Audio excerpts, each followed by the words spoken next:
paz do Senhor, Shalom, Deus abençoe a todos. Irmãos, graças a Deus, em algumas das nossas redes sociais, dos nossos canais, eu estou vendo um movimento, de pessoas que estão abraçando essa obra, mas encarecidamente eu lhes peço, se você tiver alguma dúvida, se você tiver algum pedido de oração, irmãos, a palavra do nosso Senhor Jesus é clara. Eu posso estar longe de vocês, mas o poder da intercessão. Jesus deixa bem claro que para orarmos por alguém, não precisamos necessariamente estarmos do lado da pessoa. Podemos interceder.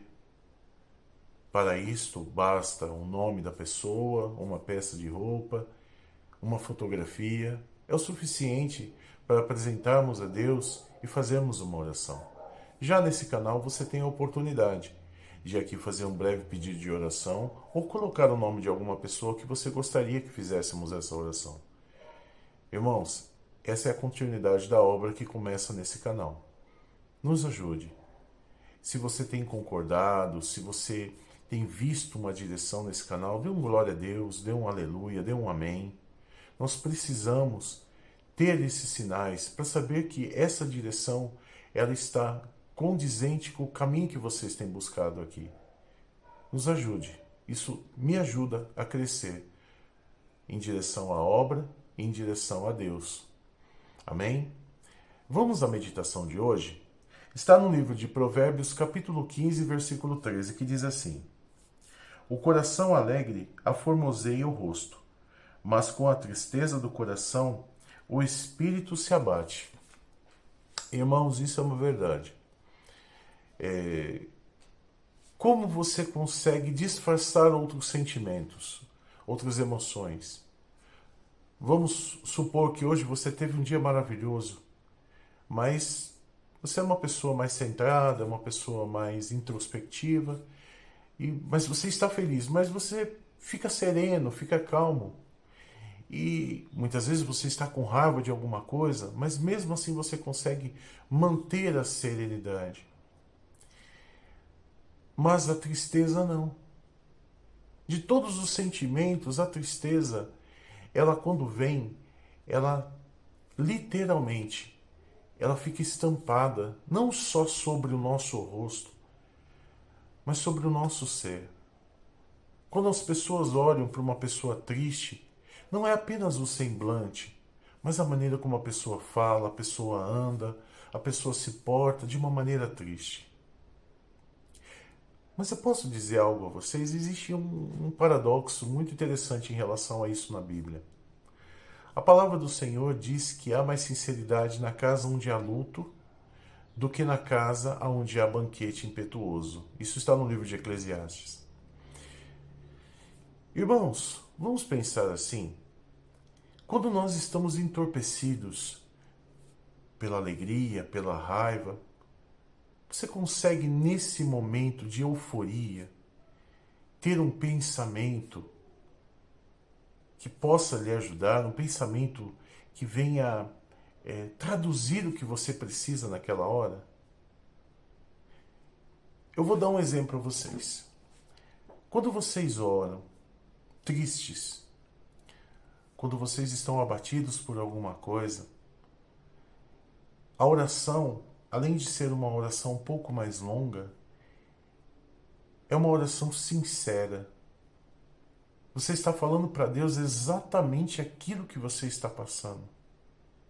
Agora, quando você está feliz, quando você está eufórico, quando você realmente está passando por alguma situação na sua vida que não é a tristeza, você se resume a fazer pedidos a Deus mais materialistas, você não tem a mesma força, o mesmo foco.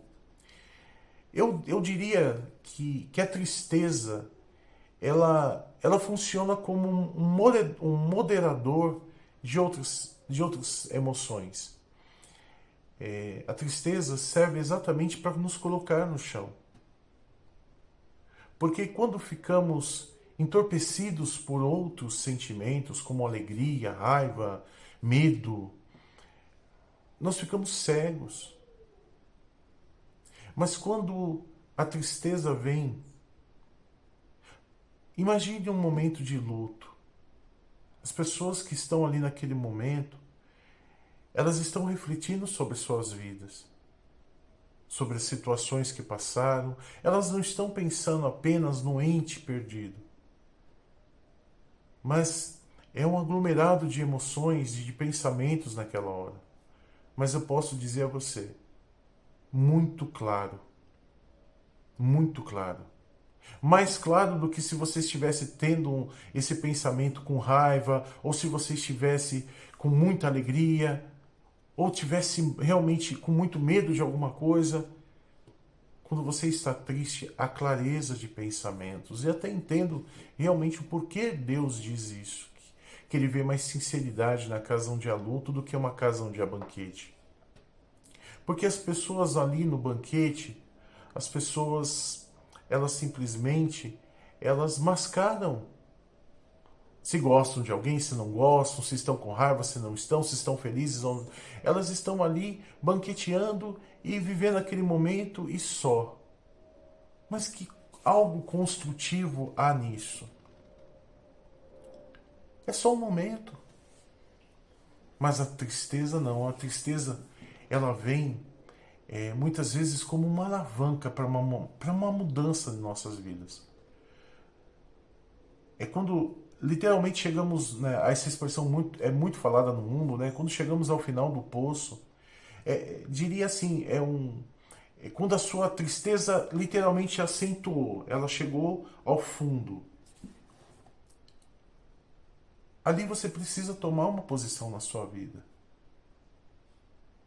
E normalmente a tristeza, por nos dar essa oportunidade de pensar com mais clareza algumas coisas, ela nos ajuda também a focar em nossos sonhos, em nossas metas, na nossa salvação. Nos faz entender melhor o sacrifício de Cristo Jesus, entender o que é arrependimento, por que o Senhor Jesus veio à Terra, sabe, com toda essa força de palavras, de amor, para ensinar o caminho da salvação. É no momento que você está mais angustiado, está mais triste, que você consegue literalmente compreender com exatidão muitas mais coisas que aconteceram na sua vida ou que estão acontecendo. Não repudie a tristeza. Como eu disse, acredito eu, sou eu dizendo, que o nosso Senhor deixou a tristeza sobre as nossas vidas como um moderador, para que os outros sentimentos não façam com que tomemos atitudes erradas, mal pensadas. Medite a respeito disso. Deus abençoe a todos e até amanhã, se assim o Senhor permitir.